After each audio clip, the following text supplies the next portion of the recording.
Hey guys, and welcome to People Coming True. Instagram, what's up? How's everyone doing tonight? It's been a minute. Andrew, you're back again. We have, I think it's number 10 this year. 9. I think it could be 10. I'd be impressed if it's 10, yeah. double digits. 10. 10, yeah. So you no need for any introductions here, but we'll let people come true on Instagram and here. And we'll get into the discussion tonight. For everyone that's just clicking through, you'll see from the title that Andrew is going to speak about how to kind of secure gigs for next year. If you're someone that's starting out, maybe you're in it for a few years. You're going to give some insights, Andrew, on some kind of maybe, I wouldn't say easy ways to do it, but definitely unique ways out of the box, which can definitely work. To do with pop-ups and smaller events and the kind of DIY way of things and how they've gone. Yeah, essentially, like, we'll let everybody come in, but I think in the last couple of weeks we've done a lot of stuff on TikTok and Instagram and stuff like that, whereas like the one thing that like everybody wants to know is how do you get bookings, right? It's like the one thing at the top of the mountain that you have to do a series of things to get there, but like it's kind of going to be like a quick run through of some of the things that you should be focusing on, which will lead to bookings. Like everybody knows production, right? It's so obvious. Like we don't need to talk about that anymore. It's like everyone knows you've got to produce. So it's like some of the things you can be doing instead of just being a producer sat at home with 100 tracks finished on your memory stick. What can you be doing with them? Yeah, what can you do with them? Yeah.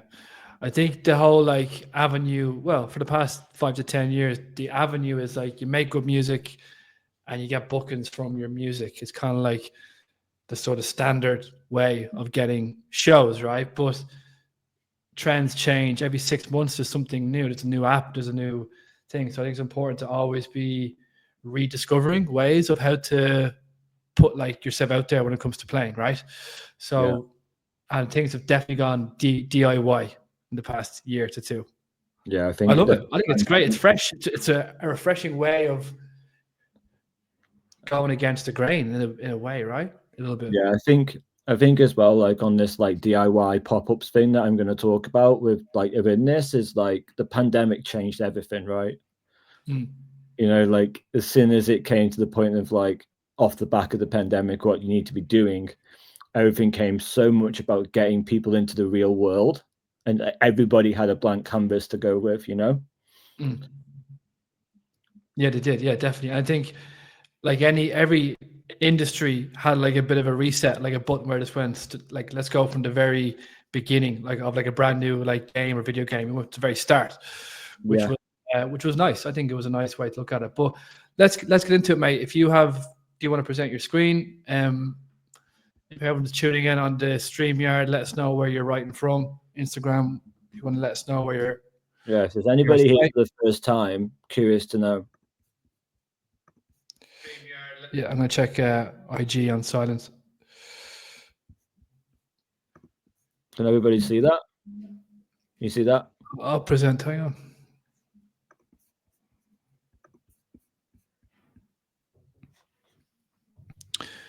Yes. Yeah. Sweet. I can see. Yeah. Okay, so everybody that doesn't know me, social media manager for Archie Hamilton, events manager for his label Microhertz, 10 years working in the industry, and I've just gone into artist management. Essentially, like organic social is my strength, and building artists into like a platform of like what they should be doing on each platform is probably where I live in this scene. So like what I'm going to talk about in this kind of like very, very short presentation, and we'll do like a big question answer, because I'm very, very curious to know whether people in this chat can actually like, or watching tonight, actually consider pop-ups as like a thing like that they could do. So I'd really like to get some like questions and answers about where you're from and what kind of places that you see artists do pop-ups in, and how they actually like can benefit you massively in 2025, or even like Christmas time, when everyone's like the most active time of year for people to go out. It's actually like now. So like Halloween is the biggest night in the UK, and then the biggest night, and especially in the UK, biggest time when people go out more than any time of year is Christmas. So there's kind of an opportunity coming for you in the next month if you can put something together really slowly or quickly. So like, I personally believe that like the music industry for the last like 10 years has been telling you that the way to get books in nightclubs is you need a consistent stream of releases to be like a consistent stream of music to be released over like a 6-month period and almost like a 2 to 3 year period, right? And that's kind of like the secret. Whereas like what I think we're getting to now, and like Trackstack is one of these platforms where they've made this very aware of this stuff, is we now have like hundreds of thousands of artists all sat at home on weekends, spending hours in the studio on production with nowhere to play it. And I think that's like a huge problem that we're having, because we're starting to see a theme of there's more and more DJs making music because that's what they've been told to do, like concentrate on production, use Trackstack, send demos, right? That's the whole premise of this platform. Whereas like now we've got like loads of DJs with like 20 to 30, like maybe 5, maybe 20 to 30 of unreleased music with no labels signing it, with no labels interested in it, and then beginning to start their own label, maybe a bit too early than what they would maybe 5 to 10 years ago, because there's frustration now by so many artists, which then really results in so much music being uploaded to Beatport and Spotify every day and every week, which is a huge problem, but also like a huge plus of how easy that's become, right? So like, if you follow the news in the UK and you are aware of what's going on behind the curtain of what's going on in the scene right now, nightclubs are struggling and closing down all over the UK. So why are we relying on bookings in nightclubs to break through when it's the nightclubs that are struggling and closing? You know, even when we lose a venue like Printworks, the domino effect of when Printworks closes to what the UK have is that's like 6,000 people. Where do they all go? And a lot of them are just staying at home and doing their own little parties, or they're going to like more unique locations because that's what they're looking for now. So what I've kind of done here is made like a little graph for you of like why pop-ups are so effective. And then once I've kind of gone through these 4 things, I'm going to completely shut the presentation down. And I'm just going to generally like ask for questions for the people in the audience. And then me and Andrew will have a discussion about all of these 4 things. So the number one reason why pop-ups are like so effective. So when you see like Peggy Goo doing a walk through a London square, there's a park in London that Peggy Goo did a DJ set in, and she just walked through it, and it was like a celebrity was walking down the red carpet. Like Over Mono played in a roundabout, like, you know, if you can walk underneath a roundabout so that you don't get, you know, walk across the roundabout. In Bristol, there's a roundabout that you can walk underneath, and they did a pop-up show there. Like there's lots of these little like really quirky events that are popping up in the middle of random places, right? If you follow a platform called Save Our Scene on Instagram, it's literally just venues doing street parties under bridges, and that's literally getting more people to go to them than nightclubs are now. So these 4 pillars, right? Number one, they build community because it actually gets real people into real situations on a Tuesday night sometimes, or a Saturday morning, or a Wednesday night. And it's not always about the Friday to Saturday gig, which is a huge thing that like we've all been on a night out on a Tuesday after work that's got a little bit naughty and then gone, that got out of hand. We can't do that again. That's where pop-ups have that like little feel. It's an after work drinks thing that can kind of get out of hand, and they can kind of be more memorable than nightclub sets now. So that kind of thing really builds community. And if you're a young artist right now who's trying to like build something, the number one word that you should be focusing on alongside production is how do you build a community? How do you get real life people into real life situations that people will talk about the next day they go into work, or they'll put on Snapchat or TikTok or their Instagram stories? That's what I would really focus on. And then when you start to get that understanding of what your community wants, you can then begin to focus on data. So I'll stop sharing my screen for a little bit on that so I can feel like I'm talking to Andrew for a minute. Like, if you talk to me about data, what do you think data is? Data is like the collection of information based off output that you've done. So if you release music, you want data on how it's doing with streams or So they like how many one streams, example. all that kind of stuff, right? Like to me, when we're talking about events and pop-ups, and we're talking about like you bringing a community into the right places, me and you are both wearing black t-shirts right now. So like what I'm starting to look at in terms of data and is am I stood in a room of people and they're all wearing the same brands that I am, or are we all dressed the same? Are we all the same age? Is it 70-30 male to female? Is it 50-50 male to female? Is it more female dominant? Right? So what pop-ups allow you to do when you stand there from an observer point of view and you're the event manager or this kind of thing, are people that like you want to be hanging around with, are they here? And I think data can be like, yeah, getting their phone numbers, getting their emails, looking at your your stream stats, what locations are all in. So like, if you've got data and you know that your biggest audience is Dublin because that's where you're from, but your second audience is London, then you should be going to look and doing something small in London. That Yeah. telling you that you have a community in another city. Do you remember we said how on Bandcamp you can see everyone's email address that buys your track on Bandcamp? You can email those emails and say whatever. You can speak to those people. Yeah. That's like data collection. You're getting their emails, but I think that's kind of maybe underlooked. Maybe emailing the emails from your Bandcamp sales could be something. So like you could actually do a pop-up. Say you've got 1,000 people that have purchased from you and they, you know, that they where they live, you know, you've got 1,000 people who've downloaded my music across 2024, 2023, and 90% of them live in London, but I actually live in Dublin. So your data is telling you the community is in London. So why not go there and do something small, but only for the Bandcamp email addresses?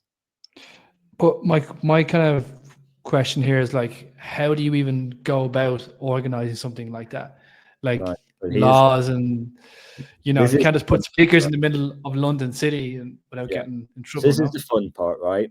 The beautiful thing about pop-ups is you don't need a license. No. So the beautiful thing why people are doing coffee shops and pubs is because they have alcohol licenses. They can sell alcohol behind the They can counter. sell alcohol. You don't have to provide this. You're going into a safe space. They already have connections with security. They also have connections with bar stock, etc., etc. You can very easily get a drink sponsor to come and work with you because you're doing it in a place where they benefit. So like data is understanding your customers. Data. I mean, data is it's used not just for like DJs. It's data is so important for any sort of marketing avenue of any sort of company, industry, clothes, products. Data is huge, you know. So maybe using data as a DJ and producer is something that's probably not done. So undervalued, right? Yeah, undervalued. Yeah, true. And it's like, obviously, I'm coming to you guys as an artist manager and as a marketer. This is like my DNA. This is my thing, right? That's how you're built. You're kind of built off data. For the DJ sat there without a manager, without a marketing team, without a booking agent, instead of twiddling that hi-hat that you're spending hours on that doesn't sound any different than it did 2 hours ago, or you've made the track sound more whatever than you did last time, why not start looking at your data of, I've got 1,000 email addresses from all my Bandcamp purchases, actually 70% of them in a city that I don't even live in. Isn't that not better for you as how to get your first gigs of 2025 than twiddling the volume thing on a hi-hat, right? So I'm probably the only marketer in this chat. Everyone else is probably a DJ. So like, I'm going to challenge all of you to start looking at your data properly. So there's some people in Instagram too, so we can jump between. I think there's like 5 or 10 people here in the StreamYard. But you want to ask the question out loud, then we can get it on Instagram or. So like the data section is like what leads to the community section. You then pick a city. So like say like obviously you're in Barcelona right now. If you can find a venue that you have a relationship already, or you know someone that works there and you know it's a cool hangout spot, the very first steps to you doing your first DJ doing your DJ gig, maybe already a connection you've already got in a location that wouldn't normally do parties. Yeah. Because that is literally a lot easier than you getting a booking agent, getting 6 releases on labels, and then having to wait 6 months for all that to come out anyway. And then getting like a warm up slot or something in 8 months. Exactly. Yeah, So which I is think, good. I'm not saying like you're not saying you shouldn't do that, but you can do it kind of like on the side as well, right? You can exactly. coincide them. You don't have to just do one thing. While that's chipping away, I'm sure you can do the stuff like you're mentioning about the pop-ups. Yeah. I mean, just a question for me, like when I think of pop-up, I think, I think of like bad production and it's a bit sloppy and probably a lot of stress on the day, and I don't know, like it sounds great, but obviously it takes a bit of love, I'd say, to get it right also. Yeah. Right? And also, you can't run an event and do a DJ set at the same time, right? You need people to help you out, like build like. So this is ultimately where we're talking about community, right? We're talking about partnerships. Like the step 3 on the call without me sharing my screen again is partnerships. So like if you can find somebody else that's done this before and you found that online and go, oh, there's a, like, for example, that like as soon as we announced that we were doing pop-ups for Archie Hamilton, the amount of people that goes, do you want to come to our city and do this? Yeah. And like it's that like create opportunity for yourself, like that doesn't take an awful lot of like effort. Like what I will say is like pop-ups are not free, they are an investment. They cost money. Yeah, they cost money, but the money, like there's something for free aspect of it. Like walk into Selfridges in the perfume section, what's the first thing they give you? A sample. That costs money.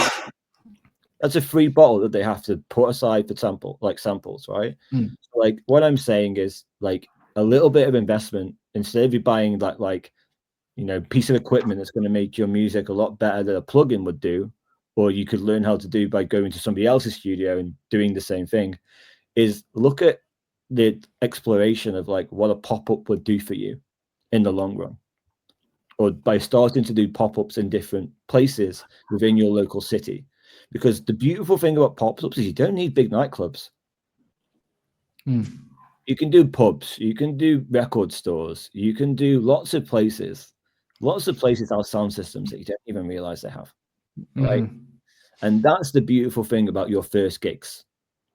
You doing 3 pop-ups in the space of 6 months next year might lead to you bringing more shows in, because you actually create more fun content or more fun experiences for your community and your audience than you do if you go and play an empty club because the headliner who's costing 10 grand everyone's going to turn up for him, and then you get to play for 70 people or 80 people or 100 people. You may as well bring an audience of 70 or 80 people into a venue and do it yourself.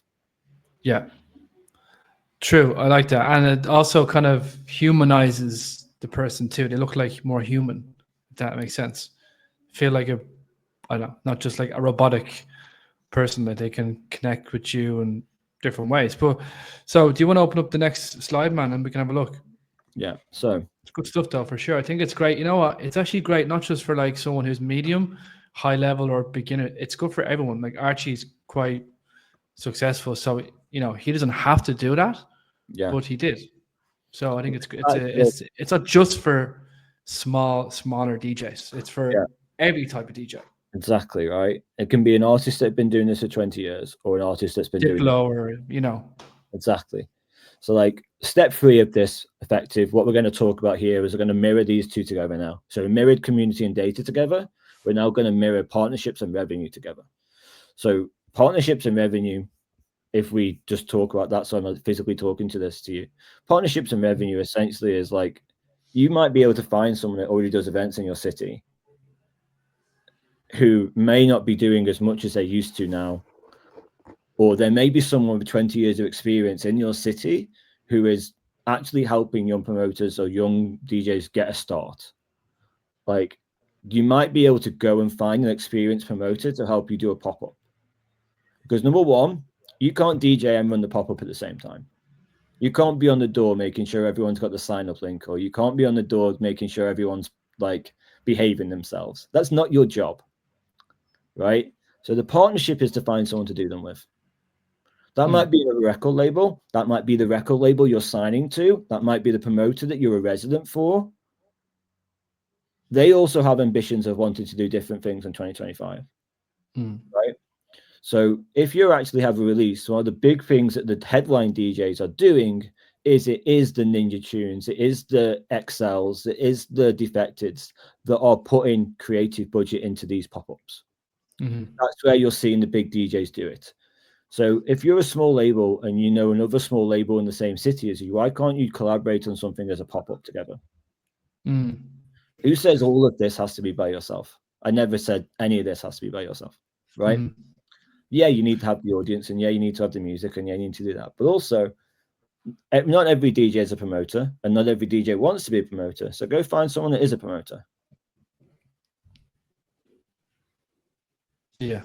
I mean, you can put on the hat of being a promoter because it's not like you're not delving into like a big club with all the bells and whistles that come with that. Pop-up would be easier than a club night, wouldn't it? Yep. Has to be. It takes a bit of work, a bit of fiddling, but I think it's definitely an easier task than doing a club night. Yeah. I would like to imagine. Yeah.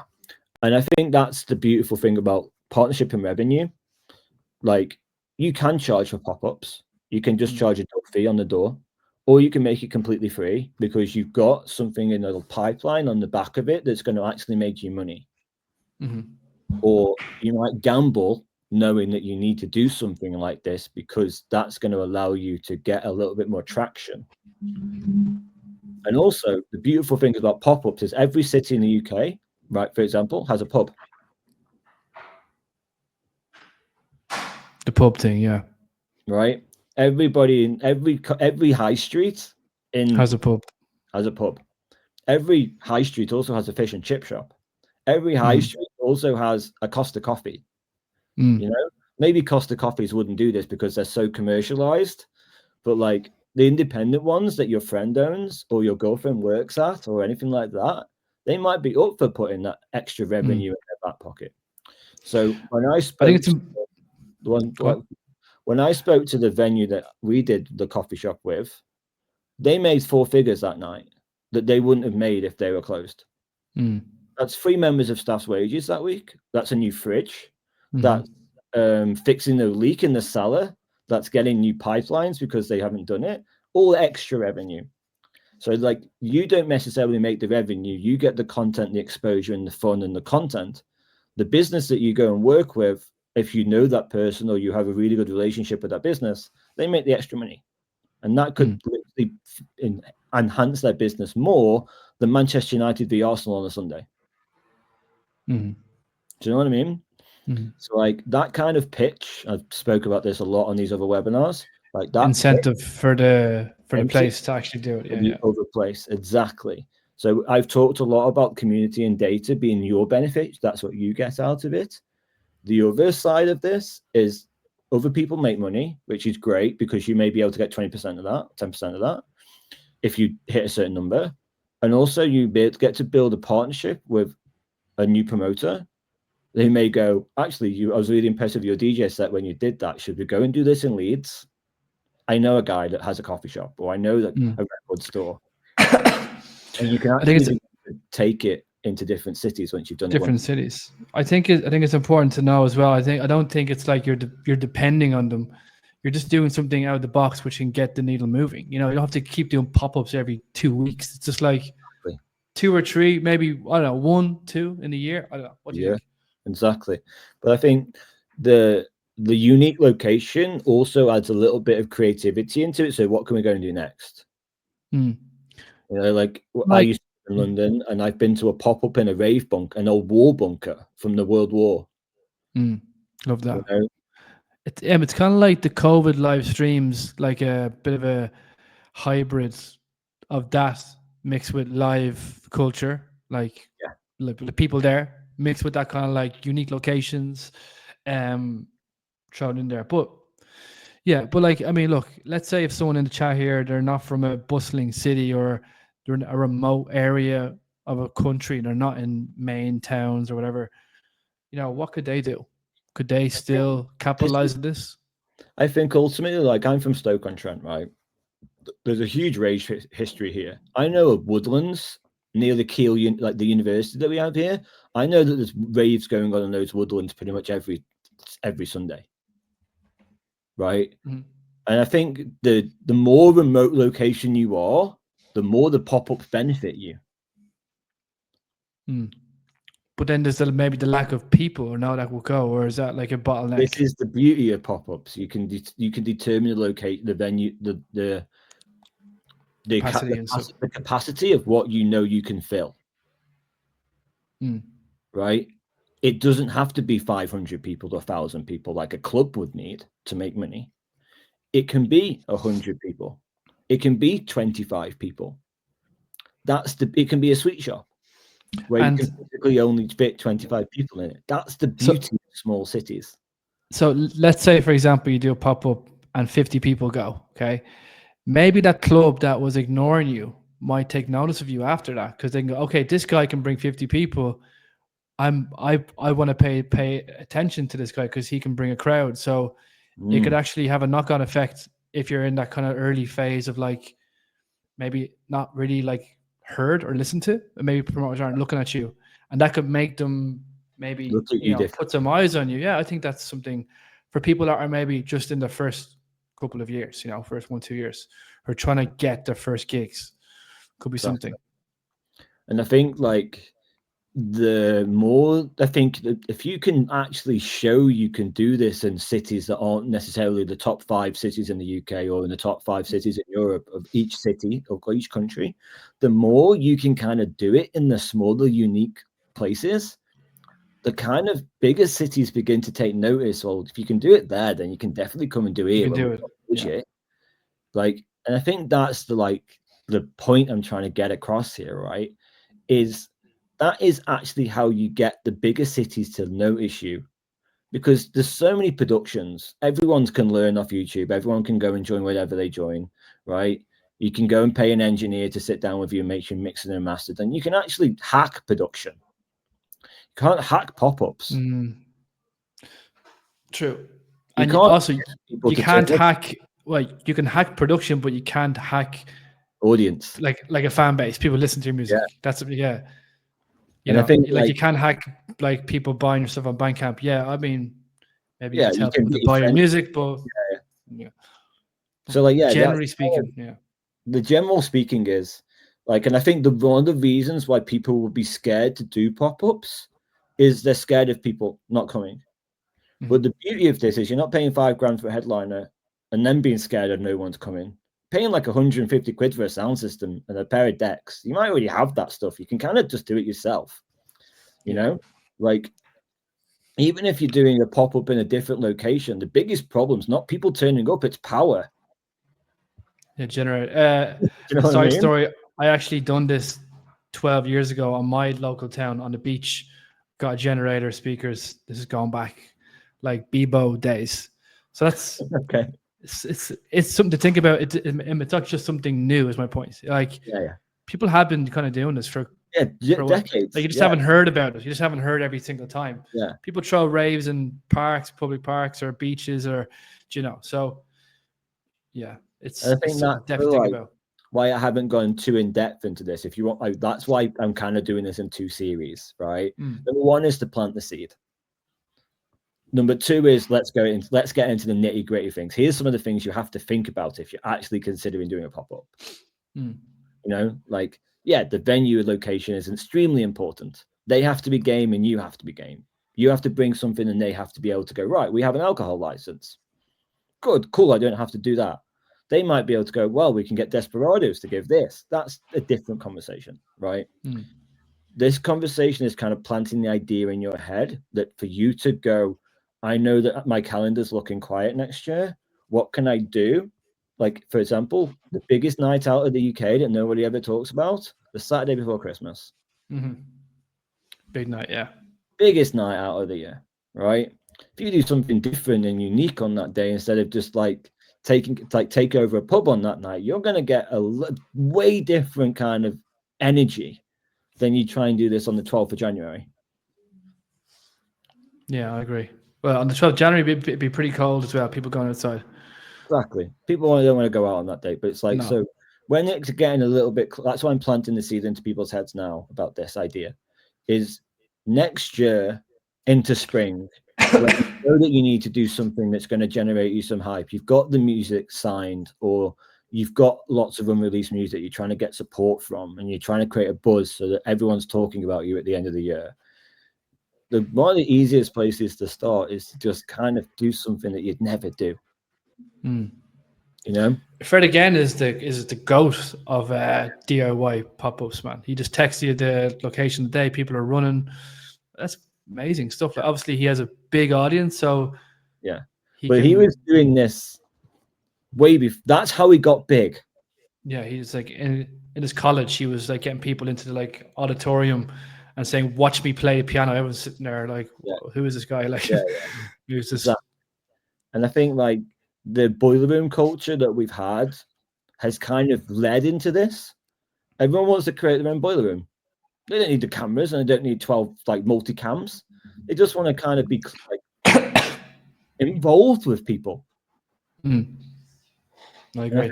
So maybe in the second call we could maybe go into the bells and whistles of what actually goes into setting one up, because you've done one with Archie and that crew. Yeah. So yeah, that's why I've planted that. That's why I haven't done a huge presentation, right? It's not like this is how to do one, because I could be here for 2 hours, right? It's just kind of planting the seeds of your first gig does not have to be in a nightclub. Nightclubs are struggling, so what are you going to do differently? And how can you start thinking differently and having different conversations with other people to kind of put it along to go, this is actually something that's possible. We found a sweet shop in Liverpool. It's only 60 people. We know 60 people. It doesn't need to be marketed on socials with loads of artwork and marketing budget. It can be a WhatsApp community. You can get 20 people into a WhatsApp. You can ask 20 people to invite those friends, and all of a sudden you've got 40 people. It's that simple. It's kind of like organizing a house party. House party, yeah. Definitely. Yes, we can go into all that. You know, that might be the idea. Like someone might be able to, you might be able to rent an Airbnb out, and you may be able to take 30 friends to your birthday or somebody else's birthday. You know, that's kind of what I'm encouraging here. Of DJ sets and nightclubs are becoming actually a lot harder to get, because nightclubs are booking the same artists, or they've already got their residents installed. Whereas if you look at some of the biggest brands in the, like the Sidemen, for example, with non-music stuff, they're doing a football event at Wembley and they've sold that out in 38 minutes. That's 90,000 tickets in 30 minutes. That's because of the compound interest of what they've been doing on YouTube for 12, 15 years. And it all started with them literally just doing like meet and greets. Meet your favorite YouTuber. And then look what happens. Serious work and money and audience, but it's audience. So like kind of like taking that kind of like, we're going to organize a house party, but then let's organize a football game and let's go do it at Wembley. Crazy. But like that's the beauty of starting something that you can kind of replicate without needing nightclubs and without needing festivals and without needing depending on them, depending on those institutions to get your first gigs. And you know, this is a webinar based on getting your first gig, so it all ties into it. But maybe those clubs will, like I said, take notice more if you can run a successful 100 cap fish and chip shop party, you know. And maybe you become a resident of the club after. You know, like you never know what could happen after the fact. But boasting on that kind of out of the box style gig is a great idea, man. I love it for any level DJ, not just your entry. Exactly. Let's get some questions, man. Oh, sorry. Do you have more on the presentation, or are you done with that? That's it. So let's get a few questions in. Yeah. So this is a 2-part. So we'll do like, this will be about 45 minutes in total. And then we'll do the second part. Locations of people. Yeah, there's a guy from South Africa in the chat. Cool. let's get some questions here. Anyway, an Instagram, StreamYard, ask a question. Maybe it's based around the setup of a pop-up, or it's questions around how it works, what's involved. Like I said, Andrew, you just done one there recently in a, what, it was a fish and chip, not fish and chip, it was a cafe? Yeah, we did a coffee shop and then we did a Coffee pub. shop, yeah. A pub and a coffee shop, yeah. And how was that overall? It was a big hit, yeah. We needed a bigger coffee shop. The coffee shop was just about right. The pub, we needed a bigger pub. The pub was small, was it? Yeah, and like the reason why we needed a bigger pub is because the staircase is in the middle of the pub. Yeah, so it was in the way. It wasn't like a dance floor. It was a very small dance floor, but we could have filled the whole room. You know, like, but it's a very quirky pub that have very quirky owners that, like, it's Craig Richards' pub. You know, like where he lives, that's where he goes for the local, you know? Okay, yeah, gotcha, yeah. So that was like a bit of a allowance there because he's a DJ. It's obviously known in London as like being a naughty little pub. It's in a really central location, which is great. And we only announced it 2 days before we did it. So it was like very spur of the moment.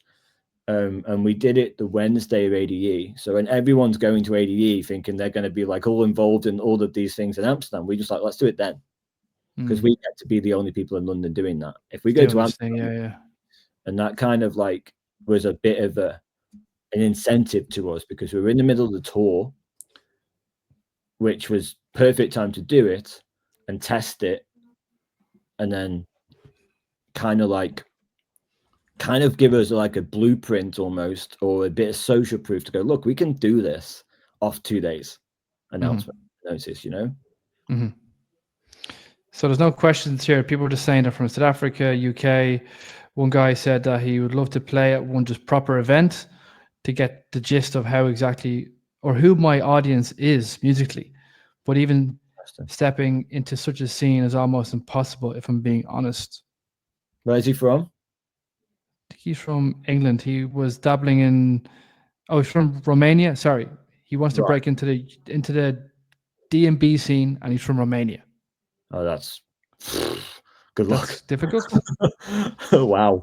That's like me jumping into the Romanian house scene, and I'm from Ireland. It's like, why would those Romanian guys, you know? But anything is possible. Anything is possible. But obviously, hopping into a different genre in a different city is no easy task for anyone. It's not just like you personally, man. Where that question was from. Yeah, I think the one of the beautiful things about the internet is you can actually find people in communities of that.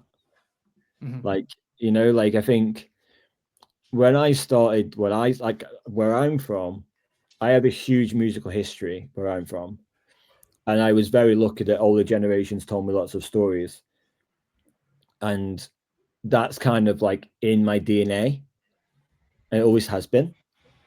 Whereas like drum and bass in Romania, I don't feel like there's been a drum and bass DJ from Romania that's made it into the mainstream of drum and bass, you know? Yeah, that was a question from Ist DJ Oro. Then there's Mr. Combuis was the question about he would love to play, but he doesn't know who his audience is musically yet. He wants to kind of discover that. So I think the pop-up could be a good way to discover that audience. You know? Yeah. And I think like surely he's got 20 friends that are into music.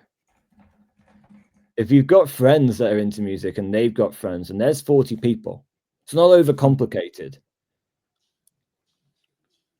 Yeah.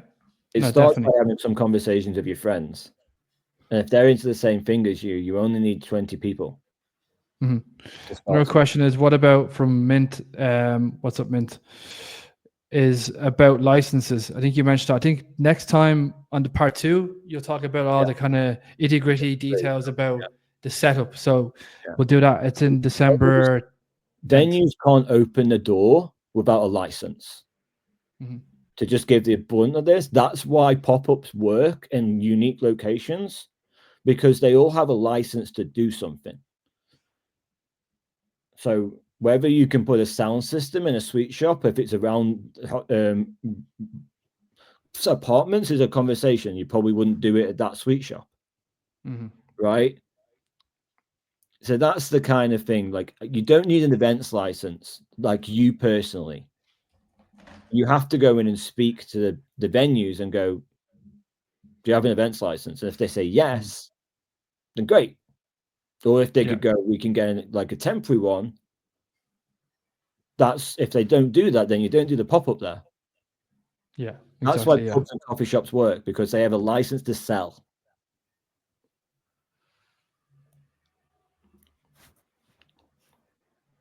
Yeah, exactly. That's the license. Yeah, so don't worry too much about that. I think just kind of have that in the side of your head, but don't let that be a deterring factor of doing a pop-up. Worry about licenses and all that stuff. Right, from a little bit orange, let's say you wanted to do your first event and you start a new event brand from scratch. Would you say doing a pop-up will be a good way to start? Yeah, because it's low risk. It's very low risk.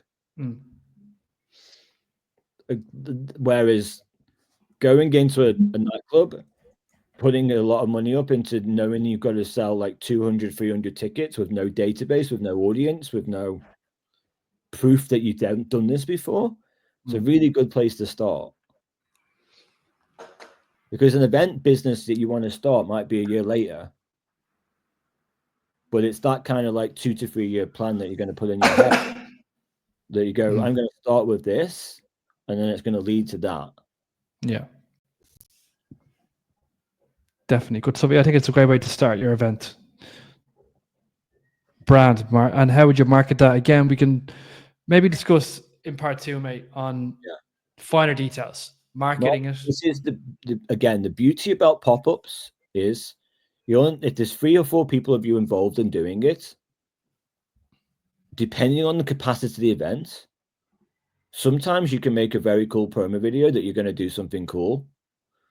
Sometimes you just need to do an Instagram story. It depends on the audience size you've got. So when we did Archie's, when we did the coffee shop, we did the pop-up when we already had a club event sold out. Yeah. And the pop-ups are free, by the way. Let's just put that on the table. Say that again. So pop-ups are free. Like, these are free events. Yeah. They cost a little bit of money to put on. As in like tickets, I mean. Like, they're not... Yeah, they're not... But that's what I mean. If you want to charge £5 door, do it. Yeah, I suppose. But usually they would be... It'd be a free party, wouldn't it? It'd be a free party. Yeah, they're a brand activation event. They're free. Everyone can come.